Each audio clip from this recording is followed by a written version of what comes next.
All right, let's read Matthew 5, 1 to 12. This is the beginning of a sermon Jesus preaches. And he begins like this. So when Jesus sat down, he saw the crowds, went up the mountainside, sat down, his disciples came to him, and he began to teach. He said, "Blessed are the poor in spirit, for theirs is the kingdom of heaven. Blessed are those who mourn, for they will be comforted. Blessed are the meek, for they will inherit the earth. Blessed are those who hunger and thirst for righteousness, for they will be filled. Blessed are the merciful, for they will be shown mercy. Blessed are the pure in heart, for they will see God. Blessed are the peacemakers, for they will be called children of God. Blessed are those who are persecuted because of righteousness, for theirs is the kingdom of heaven.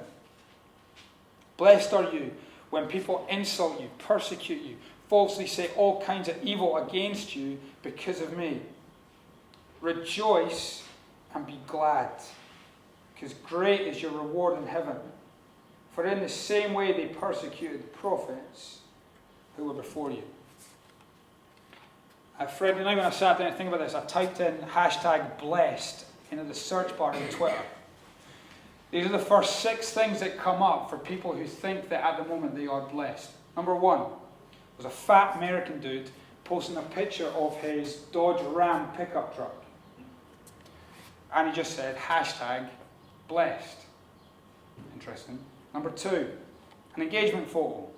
Cute couple, blessed.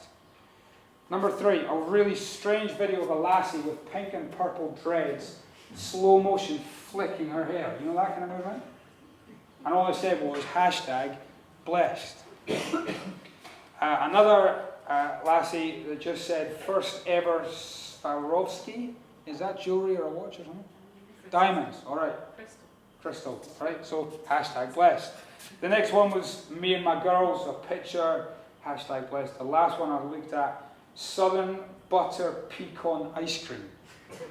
Whatever that is. Sounds minging. #blessed. But it seems that blessing is kind of thought to be tied to the beautiful, the photoshopped, or when life leaves us kind of feeling full and flush. #blessed. But what's fascinating is, when you read what Jesus says here 9 times, blessed, blessed, blessed, blessed, blessed, blessed, blessed, blessed, blessed, is the accompanying photo is not some kind of photoshopped, beautiful looking person. Actually, it's a bunch of fishermen. If you look back to chapter 4, Jesus has just called some fishermen to himself. I don't know what you think of when you think of fishermen. Especially back then, a couple of thousand years ago. You're probably talking stinking clothes, potty mouth, straight talking, maybe no teeth, no manners, no airs and graces. That's the photo. Blessed. Yeah. All right, fishermen. Blessed. They're not massively Instagrammable as a bunch of boys. They're rough and ready. And yet, to these men who we know have left absolutely everything to follow Jesus, they left their father, they left their boat, they left their business. And so not only are there no teeth, they're no nothing. And yet Jesus slaps a banner over these men and says, 9 times blessed. Now maybe you think blessing is 1,000,000 miles away from these boys. Maybe you think Jesus would be 1,000,000 miles away from these boys. So often our view of Jesus comes from the kind of very sanitized, blonde, flowing locks, blue eyes, kind of shampoo advert Jesus. But actually, as you read the Bible, what you notice about Jesus is that's 1,000,000 miles away from where he was. He was born in a grotty, skid-marked stable, and he was put in a slop-filled, slaver-stained kind of feeding trough. This is not a kind of sterilized world that he has grown up in. As you follow his life, you see that he gets baptized in a dirty Mingin River. As you watch him progress, you notice that he'll lay the hand on the weeping wounds of lepers. He'll allow prostitutes to kind of wash his hair. He'll hang out and have dinner with the folk that we would put in the same category as a junkie and the paedophile. As his life goes on, he'll end his life, his short life, wiping out the spit of priests from his eyes. And his back will be ripped open by the wounds and the whip of a soldier, and he'll be writhing in pain in the dirt and the blood, and eventually he'll be strung up on a cross. So listen, Jesus is not a million miles away from the mess and the mire of our lives. He's right in the mix. He's with us. And this Jesus thing, this Christian gig, is not just for the Instagrammable, lovely, and the literate and the liked. It is for the least, the last, and the lost.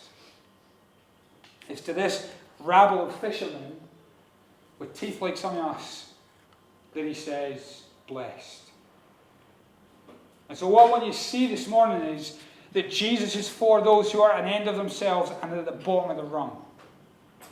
If you're taking notes on the sheet, here's the first thing I want us to see.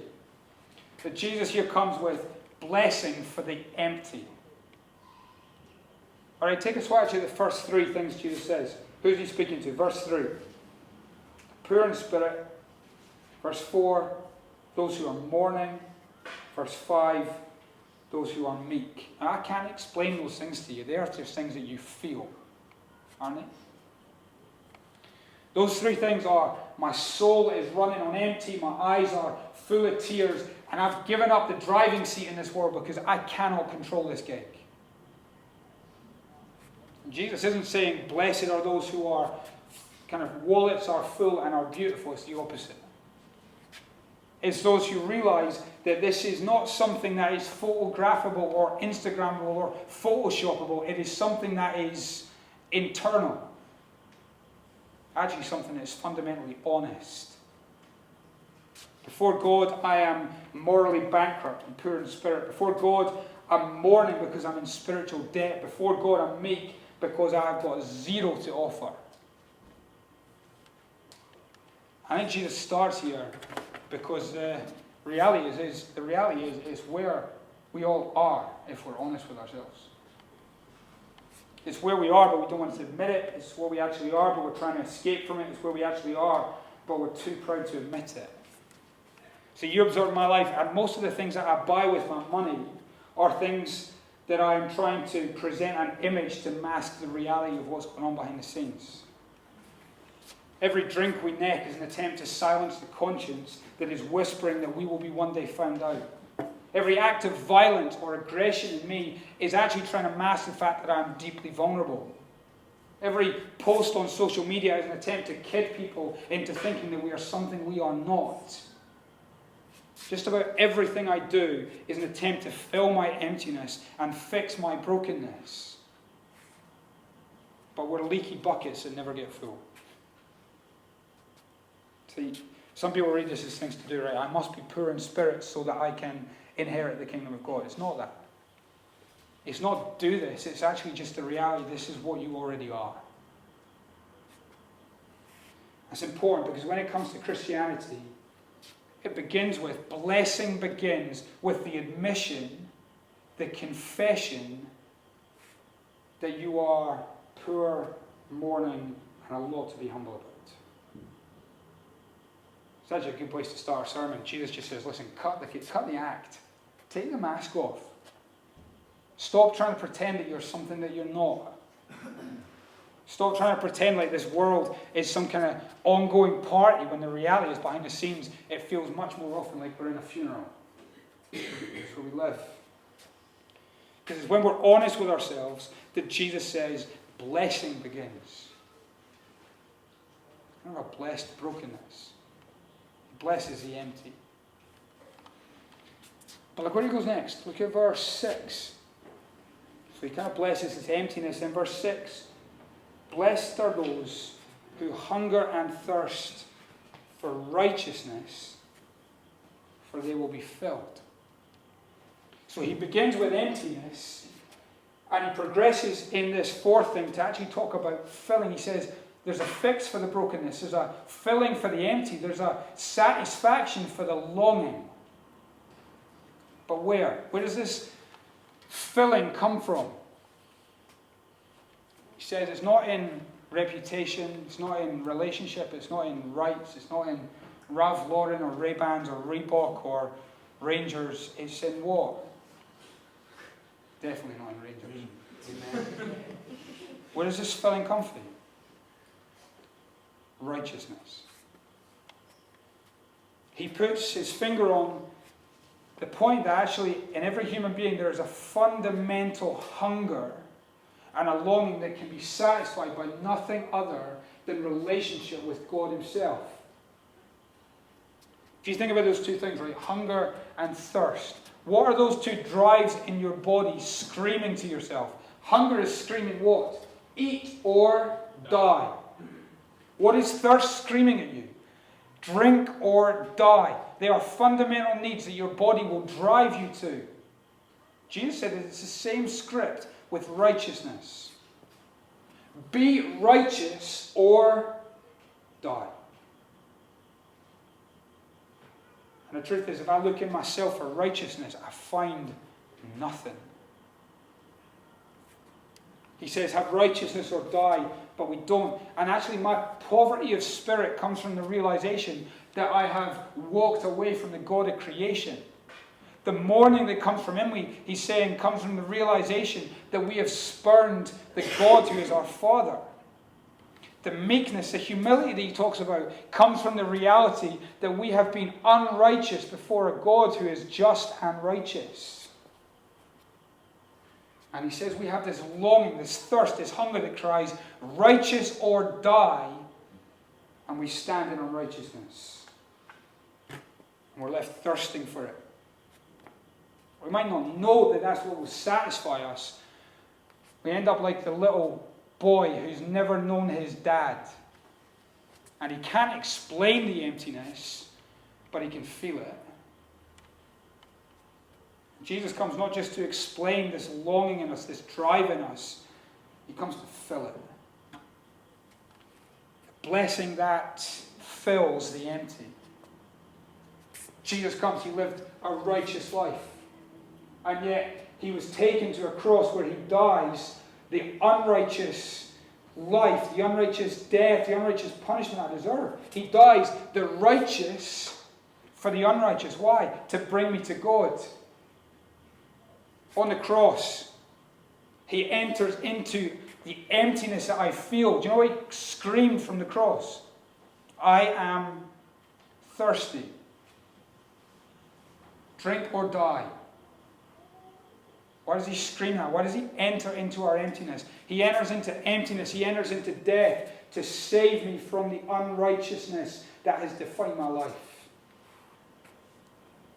This is the heart of the good news of what a Christian believes. I lack righteousness, but God gives it.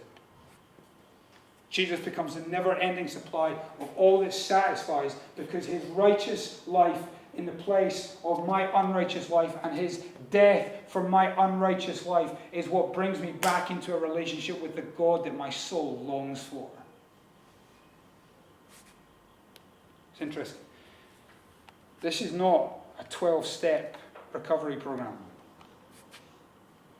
If you follow these steps, then you'll have the blessed life. It's not clean your life up and then come to Jesus. It's Jesus meeting you where you are. He meets you in your brokenness. He meets you in your emptiness. He meets you in your sin. He meets you in your longing. And he fixes the brokenness. He fills the empty. He satisfies the longing. He forgives the sinful. It's not 12 steps to that. It is Jesus comes to me. He gives me his cross. It's interesting. He doesn't just give me his cross. Notice what he promises in verse 2 and verse 10. Kind of bookends of what he says. Both of the promises, verse 2, blessed are the poor in spirit, for theirs is the kingdom of heaven at the start. Look down at verse 10. Blessed are those who are persecuted because of righteousness, for theirs is the kingdom of heaven. What does he promise to fill you with? Not just his righteousness for your unrighteousness, where he says, I give you my cross, but he's also saying, I give you my kingdom. So, the disciples, these fishermen, these guys, as they listen to this, they're standing in the shadow of Jesus' cross, but they're also standing seeing the light of Jesus' kingdom. And the cross is the proof that he cares for us in our brokenness. His kingdom that comes on the other side of his resurrection is the proof that he can fix our brokenness. I care in the cross. I can fix it in his resurrection. He comes demonstrating that either side of the sermon. See if you look to chapter 4 of your Bibles. Look just before this sermon starts. Verses 23 to 25. What's he going about doing before this sermon? It's not a rhetorical question.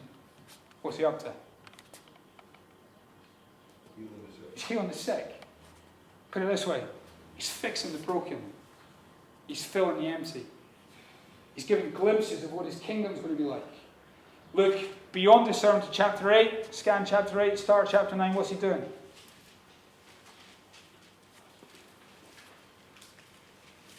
What's he up to? He's healing. He's fixing the broken. He's filling the empty. What's the point? He's showing either side of this sermon that Jesus is God's king who has come to bring God's kingdom of heaven down to earth.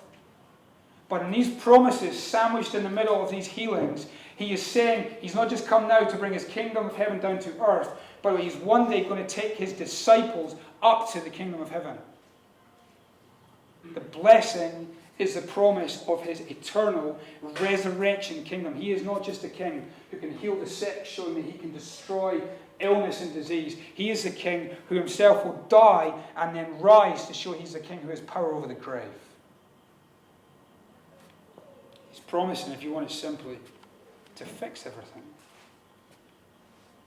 He's coming promising to end everything that is broken. He's promising resurrection.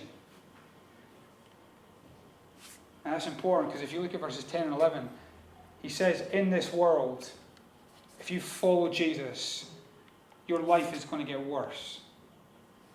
Why? Verses 10 and 11. You'll be persecuted. You'll be insulted. You'll be lied about. Question, why bother then?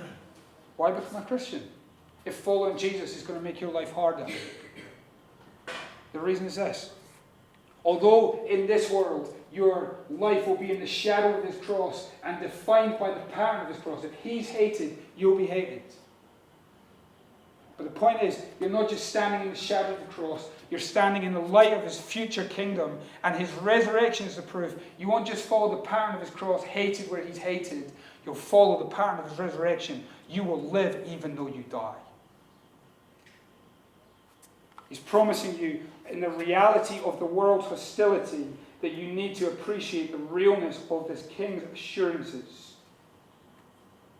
If you're a Christian, you need to see the bigness of these blessings. You have a king who lives, yes, even though he died, but you've got a king who gives continually for eternity.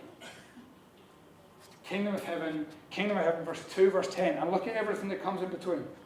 He promises. And I need this. Comfort for the despairing. Inheritance for the vulnerable. Satisfaction for the empty. Mercy for the trapped. Transformation for the impure. Peace for his enemies. And justice for the abused and the accused. You've got to see the bigness of the blessing, because if you don't trust in that, you'll never walk the Christian world, the Christian life in this world.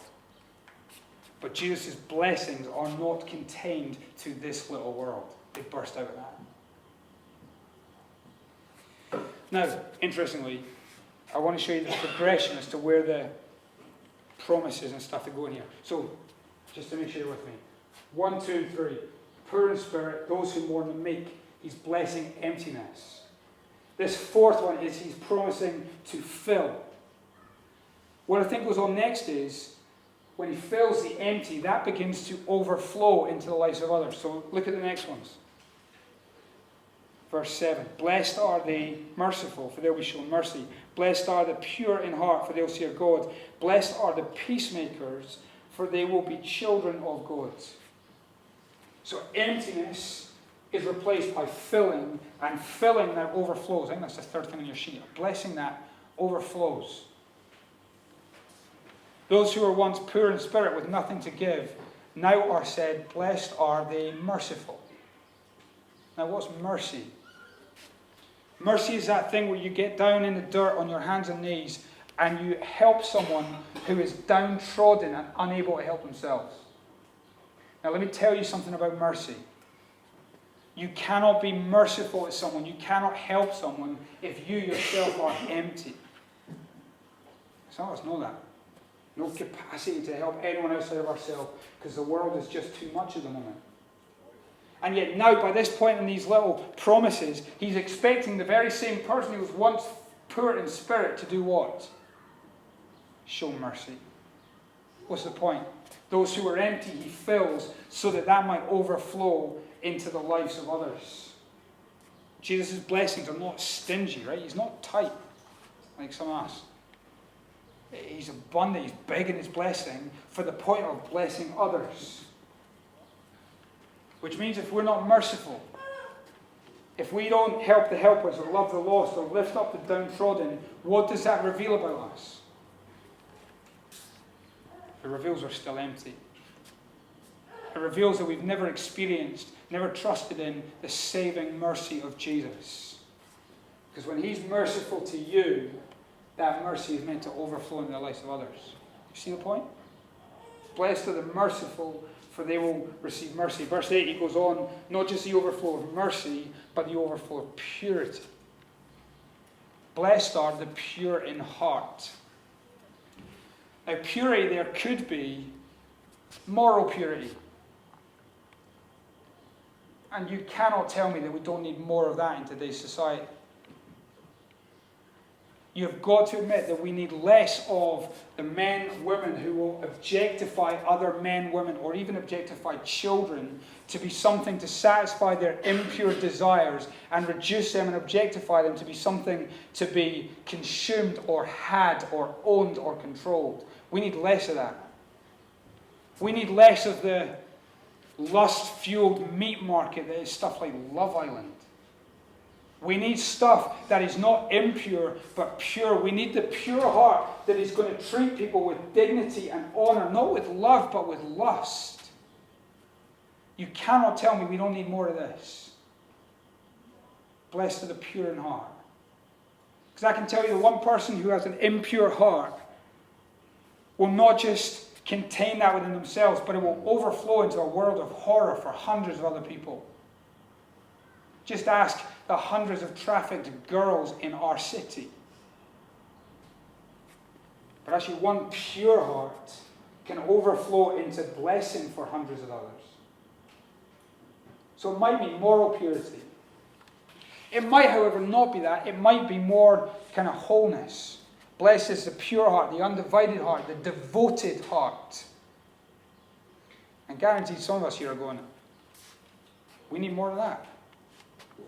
How many of us have been hurt and let down by people who say one thing but do another, who promise something but never deliver, who say they're going to change but they never change. They're double-minded. Their heart's divided. Tell me we don't need more people who have that pure, whole heart that is absolutely driven and devoted to one thing. And what Jesus is saying here is, whether it's moral purity or a kind of wholeheartedness, Jesus does something. When he fills you with his saving righteousness, he changes your heart. That changed from a lust-fueled user to someone who he's gradually changing to someone who doesn't love himself as much and loves others more. He changes people from being this double-minded hypocrite to being someone who has a heart that is whole. Jesus isn't about your external behavior. He wants your heart. Not just the overflow of mercy and purity. Look at the last one. Verse 9. Blessed are the peacemakers, for they will be called children of God. Here's the overflow this time. What does God do for us? He makes peace. When I was his enemy, he sent his son to suffer the hostility of God on the cross so that he might reconcile me, repair the relationship, and make peace with enemies by the blood of his son. But he's done more than that. God, when he sent his son, wasn't just making peace, he was making peacemakers. See again? He fills your emptiness so that that can overflow in the lives of others. Jesus' followers are those who make peace when others would remain enemies.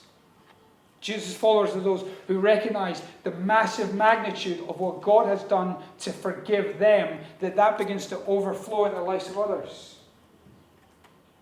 And so the person who can't forgive others, but doesn't make peace, harbors resentment, keeps bitterness, reveals what? Still empty. They don't know the peace that comes through Jesus. They're not children of God. Because blessing overflows. Do you see the progression? Empty, filled, overflowing. Now come back to these fishermen, right? These guys. Right? All these guys. Isn't it a little bit mental that what started as one man surrounded by salt of the earth fishermen has caused waves that would ripple and flow to the point where we're hearing about them today in Graceland 2,000 years later? That's nuts. And if you're not a Christian, if you're a skeptic, you've got to do something with that. How is it that this little rabble of average blokes have caused waves that's reached us today? You've got to explain that away in some way. And maybe this morning you're sat there and you're going, I don't see my need for poverty of spirit. I don't feel like I'm lacking. I don't feel like I'm empty. I'm broken. I don't see a need for meekness. I don't have a longing for any of these things. I don't feel like I need mercy. If that's you, I'm happy to say Jesus has got nothing for you. Nothing for you.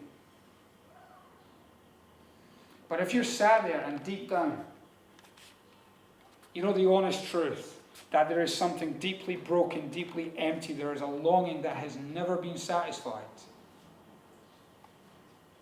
Jesus says, blessed are you. He says there is a blessing that begins in that honesty of admitting your emptiness, that he will fill with his saving righteousness and then begin to use you to have that blessing overflow into the lives of others. I want to finish by reading some words from Jeremiah, an Old Testament prophet. I'm just going to finish with these and I'm going to sing. But Jeremiah says this. This is what the Lord says. Cursed is the one who trusts in man, who draws strength from mere flesh, and whose heart turns away from the Lord. That person will be like a bush in the wastelands. They'll not see prosperity when it comes. They'll dwell in the parched places of the desert in a salt land where no one lives. But blessed is the one who trusts in the Lord, whose confidence is in him. They will be like a tree planted by the water that sends out its roots by the stream. It doesn't fear when heat comes. Its leaves are always green. It has no worries in a year of drought, and it never fails to bear fruit. It's Jeremiah saying. Trust in the tree of Jesus, the cross of Jesus, that's roots are planted in the waters of God that are going to bear fruit of resurrection life. Blessed is the man who trusts in the Lord.